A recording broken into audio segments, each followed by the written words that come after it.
Hello and welcome back. I am Adeep और मैं आज आपके साथ डिस्कस करूँगा क्लास 8 का चैप्टर नंबर 8 सेल पार्ट 1। हम जो है वो ऑलरेडी कर चुके हैं कवर। उसमें मैंने इंट्रोड्यूस कराया आपको सेल होता क्या है, कब वो डिस्कवर किया गया था सेल को, और मैंने आपको कुछ साइज़ के बारे में बताया था। साइज़ के बारे में जो है वो मैंने आपको बताया था स्मॉलेस्ट और लार्जेस्ट कौन कौन से सेल होते हैं। देखिए साइज़ जो है वो वेरी कर सकता है, मतलब अलग अलग हो सकता है साइज़ जो है वो सेल का हमारे। ज़रूरी नहीं है, एक मैं आपको एग्जांपल देना चाहूँगा, जैसे कि एक एलिफेंट है और जैसे कि एक रैट है, दोनों में साइज़ का बहुत ज़्यादा डिफरेंस है। बट ये ज़रूरी नहीं है कि एलिफेंट के अंदर जो है वो बड़े सेल्स होंगे या रैट के अंदर छोटे सेल्स होंगे। दोनों में जो सेल्स हैं वो सेम साइज़ के भी हो सकते हैं। फॉर एग्ज़ाम्पल दोनों में जो नर्व सेल है, नर्व सेल मीन्स जो हमारे जो ब्रेन में होता है, जो नर्व सेल जो का कंट्रोल करता है सब कुछ, वो जो है वो सेम साइज़ का होगा। तो इसी तरीके से जो है वो सेल का साइज़ हमने जो है वो डिस्कस किया आपके साथ। अब सेल के शेप पर आ जाइए।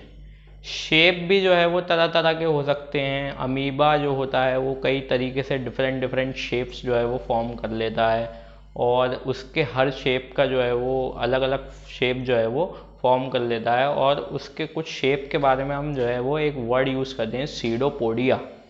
वो जिस तरीके से अपनी बॉडी को जो है वो डिफरेंट डिफरेंट शेप्स में जो है वो बना लेता है, वो डिफरेंट डिफरेंट शेप्स, उसको बोलते हैं सीडोपोडिया।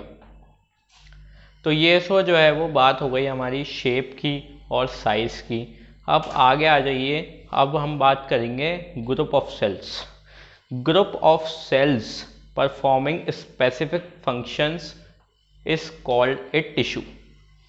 टिश्यू क्या होता है, हमारे पास ग्रुप ऑफ सेल्स है, ये कह लीजिए कि बहुत सारे सेल्स जो है वो कलेक्ट हो गए, एक ग्रुप बना लिया उन्होंने, और वो जो है वो एक स्पेसिफिक काम कर रहे हैं, एक स्पेसिफिक फंक्शन है उनका, तो उसको बोल दिया हमने टिश्यू। अब सेल पता कर लिया हमने, टिश्यू भी पता कर लिया। अब सेल के अंदर कई सारे कंपोनेंट्स होते हैं, कई सारे जो है वो चीज़ें हैं सेल के अंदर, तो उसके बारे में जो है वो डिस्कस करना बहुत ज़्यादा ज़रूरी है, बहुत ज़्यादा इम्पॉर्टेंट है। क्लास 9th में ये कॉन्सेप्ट आपके साथ चलेगा, इवन क्लास 10th में भी जो है वो ये कॉन्सेप्ट आपके साथ जाएगा और बहुत ज़्यादा डिटेल में जाएगा। तो इसीलिए ये डिस्कशन होना बहुत ज़्यादा इम्पॉर्टेंट है। और मैं जो मेन डिफरेंस मैंने किया है वो एनिमल सेल और प्लांट सेल का किया है, डायग्रामेटिक रिप्रेजेंटेशन है मेरा, और मैं आपको इसी के थ्रू समझाऊंगा। तो पहले तो मैं आपको बताना चाहूँगा कि सेल के ऊपर एक ये मेम्ब्रेन होता है हमारा, देख सकते हैं आप, जो कि दोनों सेल मीन्स एनिमल सेल और प्लांट सेल दोनों में ही मौजूद होता है ये। तो ये हमारे सेल की प्रोटेक्शन करता है, सेल मेम्ब्रेन। प्लांट सेल में एक चीज़ और एडिशनल होती है, वो होती है सेल वॉल। सेल वॉल जो है वो हमारी ये वाली जो वॉल है, जो कि मैंने यहाँ पर जो है आपकी, जी मैंने यहाँ पर आपको डिनोट किया है, सेल वॉल भी जो है वो हमारी यहाँ पे होती है।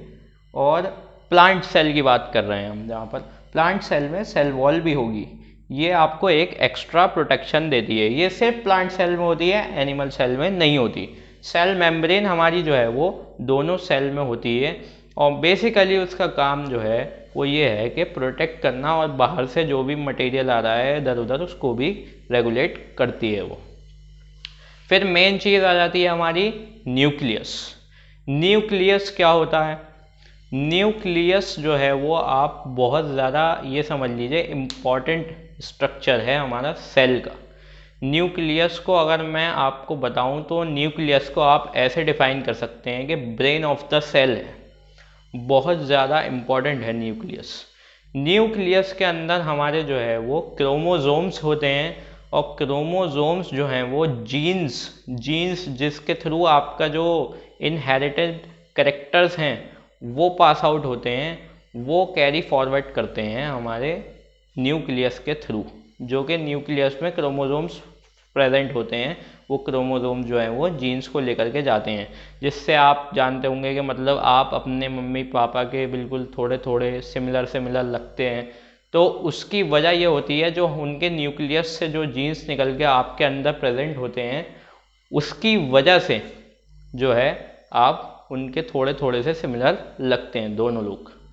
अब बात हो गई न्यूक्लियस की। न्यूक्लियस बहुत इंपॉर्टेंट फंक्शन था, इसीलिए मैंने आपको बता दिया पहले ही। और न्यूक्लियस पे जो है वो एक और ये वाले जो पोर्शन है जिसने न्यूक्लियस को कवर कर रखा है, उसको बोलते हैं न्यूक्लियर मेम्ब्रेन। न्यूक्लियर मेम्ब्रेन जो है वो दोनों ही न्यूक्लियस के पास होगी, एनिमल सेल में भी, प्लांट सेल में भी, और न्यूक्लियस भी दोनों में ही होगा। ऑब्वियस है, जब मैंने आपको बताया इतना इंपॉर्टेंट है न्यूक्लियस हमारे लिए, तो दोनों ही सेल में होगा, प्लांट सेल में भी और एनिमल सेल में भी। अब बात कर लेते हैं वैक्यूल की। वैक्यूल जो है वो हमारे एनिमल सेल में कई सारे होते हैं, बट प्लांट सेल में एक ही होता है।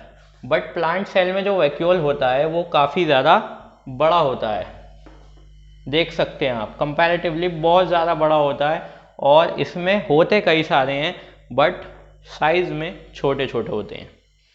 बात वैक्यूल की हो गई। और अब हम जान लेते हैं साइटोप्लाज्म। साइटोप्लाज्म क्या है? साइटोप्लाज्म हमारा ये जेली लाइक स्ट्रक्चर है जो कि सेल मेम्ब्रेन के अंदर है। ये सारा जितना भी स्ट्रक्चर है हमारा साइटोप्लाज्म कहलाएगा। साइटोप्लाज्म में बहुत सारी चीज़ें हैं जो कि आप क्लास 9 में जो है वो पढ़ेंगे।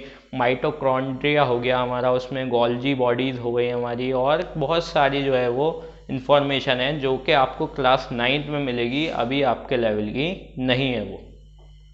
तो ये साइटोप्लाज्म की बात आ गई। साइटोप्लाज्म आपने समझ लिया, जेली लाइक स्ट्रक्चर है ये हमारा, सेल के अंदर वो जो है वो प्रेजेंट रहता है। अब एक चीज़ जो कि और वो सिर्फ प्लांट सेल में ही मिलेगी, वो है हमारा क्लोरोप्लास्ट।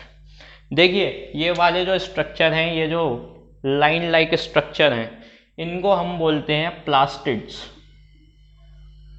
क्या बोलते हैं इनको? प्लास्टिड्स। अब ये प्लास्टिड्स, अगर कोई ये वाला प्लास्टिड जो है वो ग्रीन कलर का होता है तो उसके अंदर क्लोरोफिल होता है। मीन्स ये वाला जो प्लास्टिड होता है, इसका अगर कलर ग्रीन है तो हम ये समझ लेंगे कि इसके अंदर क्लोरोफिल है। क्लोरोफिल का मतलब ही यही होता है, आप जो है वो लोअर क्लासेस में स्टडी करके आए होंगे कि क्लोरोफिल का मतलब होता है green pigment present in the leaf. तो उससे ही हमने जो है वो समझ लिया कि प्लास्टिड अगर ग्रीन है तो उसके अंदर क्लोरोफिल है। और जो ग्रीन कलर वाला जो प्लास्टिड है उसको हम क्लोरोप्लास्ट भी बोलते हैं। क्या बोलते हैं उसको? क्लोरोप्लास्ट। तो इतनी बात आई होप मेरी जो है वो, मुझे लगता है कि आप लोगों की समझ में आ गई होगी। एक चीज़ जो है वो, एक और चीज़ ध्यान में रखिए, प्लास्टिड्स जो हैं वो हमारी एनिमल सेल में नहीं होंगी, वो सिर्फ और सिर्फ प्लांट सेल में होंगी। और एक चीज़ और है, वो है सेल वॉल। सेल वॉल भी सिर्फ और सिर्फ हमारी प्लांट सेल में होगी, एनिमल सेल में जो है वो नहीं होगी। इतनी सारी बातें जो है वो मैंने आपसे डिस्कस की। बहुत ज़्यादा इंपॉर्टेंट पार्ट है। पार्ट 1 भी बहुत ज़्यादा इंपॉर्टेंट नहीं था, पार्ट 1 को भी जो है वो आप अच्छे से देख लीजिए, बहुत ज़्यादा इंपॉर्टेंट है हमारे लिए, क्योंकि क्लास 9 में और 10th में ये कॉन्सेप्ट हमारा आगे तक जाएगा। ठीक है, थैंक्स फॉर वॉचिंग।